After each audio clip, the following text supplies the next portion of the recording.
Hello everyone, starting with a little bit of a different format today. So, we are reading a story today that is called The Fox and the Flutters by an author named Nugget. Interesting name there. I like nuggets. Do you like nuggets? Anyhow, before we get into the story, please let me remind you that there is this big red button under this video. If it's still red, that means you are not subscribed to this channel. And, you know, even Blackjack said, if there's a big red button, then what is it there for other than to be pressed, right? Anyhow, let's get into the story, right? The Fox. As the golden rays of the sun shone down upon a tiny tree cottage that lays on the outskirts of Ponyville, a pale Pegasus named Fluttershy was returning home from her trip to the marketplace. Held by her mouth, a small picnic basket with a fresh assortment of grains, fruits, fish, and carrots for Angel Bunny dangled and rocked to the chirruping of the birds that twirled and soared above the Pegasus's head. Singing along with the tune, Fluttershy was happy and content with herself as she beamed an expression of delight for the peaceful nature that surrounded her. That was until a single leaf fell from a tree and touched her rump. Dropping the basket and instantly hiding in a nearby bush, Fluttershy shaked and shuddered from her encounter with a terrifying leaf of death and destruction. Of perfectly trimmed lawns, that is. However, as she was getting out of the bush, a little red-tailed fox hopped onto the dusty trail and into Fluttershy's direct line of sight. Upon seeing it, Fluttershy noticed that was sniffing and sweeping the ground with his little head that moved side to side in a desperate search for something considered edible. This was followed by it looking up and noticing Fluttershy's basket, to which she thought, maybe it smells the fish I have in there. She whispered to the fox. Hey there, little buddy. Are you hungry? It stared at the pony. As Fluttershy trotted over to her basket, the movement alerted the fox and made it step away from her direction. Almost instantly, Fluttershy pleaded. Hey, don't be alarmed there, buddy. I think I might have something for you. She pulled out from the basket a fresh sardine. Smelling the fresh, acrid odor from the dead fish that lays on top of Fluttershy's hoof, the little fox raised its nose and smelled the foul aroma that encompassed its interest. Then, as it lowered its snout towards the sardine, the red fox took a single step with its left paw and flattened it back, perfectly horizontal to the ground. Arching its tail, the fox used its nose to point at the fish while deadlocking its eyes on it. Meanwhile, Fluttershy tried to encourage the creature to come a little closer towards her. Come on, little guy. Don't be so shy, said the little pony. The fox remained in its place. Fluttershy continued to quietly beg. I'm sure you would love this fresh sardine. The fox tilted its head towards the side before twitching its nose again. It took a single step further. Fluttershy's vocal tone sharpened as she said, Good little foxy. Now please take another step. The fox took a left step before sniffing the air again. Fluttershy repeated her words. Come on, that's it. Just a little closer.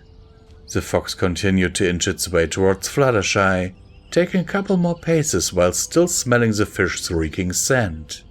Before long, the fox was only about 1 meter away from her with eyes that were sharply focused on the sardine. Fluttershy could see that the fox really wanted it. Fluttershy spoke up. That's it, buddy. Just a couple of more steps. Pretty please? She batted her eyes while slowly leaning down.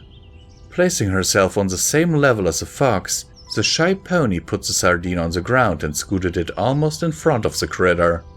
Meanwhile, observing her movements, the fox peered its head down and took another step while it sniffed and twitched its nose.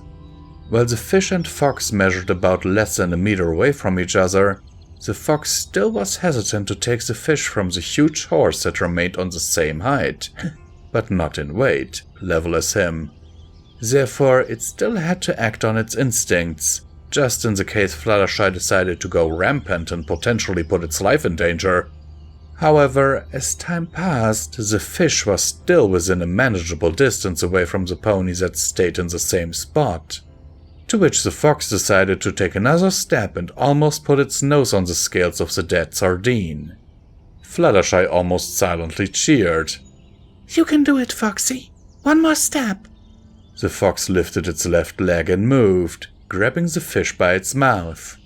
Fluttershy was overcome by joy as she jumped and shouted, Yay! Alarmed by the sudden reaction, the fox clenched onto the sardine and ran off into the bushes. Meanwhile, Fluttershy, after coming down from her 2-meter jump, immediately felt sorry for scaring a poor innocent creature and decided to chase after it in an attempt to make up for what she did. Luckily, she was able to see what direction the fox ran off to. Unfolding her wings, she flew over the same bush the fox jumped into. Afterwards, she scanned the ground for any marks or trails the fox might have left behind. Quick to find small footprints that were left in soggy mud, Fluttershy came back down to earth and followed the tiny indentations in the ground towards the forest that was near her cottage. Continuing to follow the brown path, Fluttershy pushed aside the branches and leaves from the trees that stood above her, while dodging the oncoming spiderwebs and tall weeds that pledged the forest floor. While she began to lose hope on finding the tiny fox, she motivated herself to continue forward and didn't pay attention to the small tree roots that obstructed the ground in front of her. Hitting her left forehoof on the root, Fluttershy lost control of her balance, stumbled past the natural barrier and fell face first into a hole that was big enough to fit her head inside. Ouch! She muttered while pulling her head out. Fluttershy grunted before saying, I guess I will never find that fox by this rate. She then slumped her shoulders and hung her head low. To her surprise, after she looked down, the Pegasus noticed the tiny brown trail again, and it led right into the same hole she stuck her head in. Bewildered on the thought of, There's no way that it's true, Fluttershy turned her body back around to face a small gap in the ground. Happy about the fact that she might have found her red creature again, she took a deep breath of air before she gazed into the tiny entrance, making sure there's enough light for her to see inside it. To her absolute amazement, she found the same fox from before, along with the rest of its family. Hello and welcome back to Comment Time with Visual Pony, where I will once again remind you that you can support Pony and Wolf Productions through the links down in the description below. Every dollar helps is needed and very much appreciated. And they also help to keep the light on around here, so you want to keep the light on around here, right? Right? Anyhow, yeah, this story is, let's just say, an editor would certainly do well here, like, the author would do well to get an editor to look at it, so the story is relatively old. I mean, let me check. Yeah, 2014.